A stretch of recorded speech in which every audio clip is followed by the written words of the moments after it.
I held myself tightly together. As if he'd never existed, I thought in despair. What a stupid and impossible promise to make. He could steal my pictures and reclaim his gifts, but that didn't put things back the way they'd been before I'd met him. The physical evidence was the most insignificant part of the equation. I was changed, my insides altered, almost past the point of recognition. Even my outsides looked different. My face sallow, white except for the purple circles the nightmares had left under my eyes. My eyes were dark enough against my pallid skin that, if I were beautiful and seen from a distance, I might even pass for a vampire now. But I was not beautiful, and I probably looked closer to a zombie. As if he'd never existed? That was insanity. It was a promise that he could never keep, a promise that was broken as soon as he made it. I thumped my head against the steering wheel, trying to distract myself from the sharp pain. It made me feel silly, forever worrying about keeping my promise.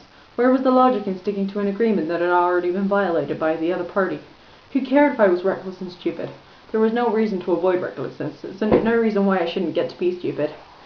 I laughed humorlessly to myself, still gasping for air. Reckless and forked. Now there was a hopeless proposition.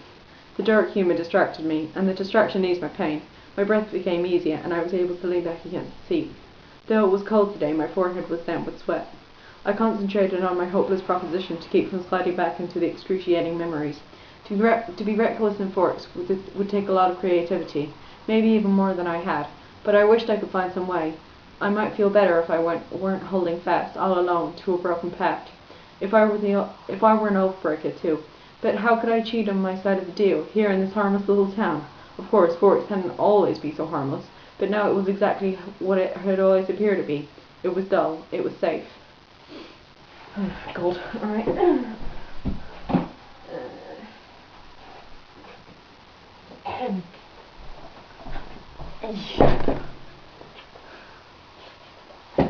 Mr. and Mrs. Dursley of number 4 Privet Drive were proud to say that they were perfectly normal, thank you very much. They were the last people you'd expect to be involved in anything strange and mysterious, because they just didn't hold with such nonsense.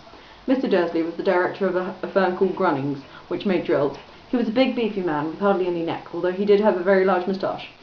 Mrs. Dursley was thin and blonde and had nearly twice the amount of usual neck, which came in very useful as she spent so much of her time craning over garden fences, spying on the neighbours.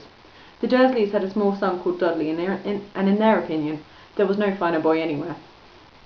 The Dursleys had everything they wanted, but they also had a secret, and their greatest fear was that somebody would discover it. They didn't think they could bear it if anyone else found out about the Potters. Mrs. Potter was Mrs. Dudley's sister, but they hadn't met for several years. In fact, Mrs. Dudley pretended she didn't have a sister, because her sister and her good-for-nothing husband were as un-Dursley as it was possible to be. The Dursleys shuddered to think what neighbours would say if the Potters arrived in the street. The Dursleys knew that the Potters had a small son too, but they had never seen him. This boy was another good reason for keeping the Potters away. They didn't want Dudley mixing with a child like that. When Mr. and Mrs. Dudley woke up on the dull grey Tuesday our story starts, there was nothing about the cloudy sky outside to suggest that strange and mysterious things were soon to be happening all over the country. Mr. Dursley hummed as he picked out his most boring work type for work, and Mrs. Dursley gossiped away happily as she wrestled a screaming Dudley into his high chair. None of them noticed a large tawny owl flutter past the window. Squirrel. Squirrel.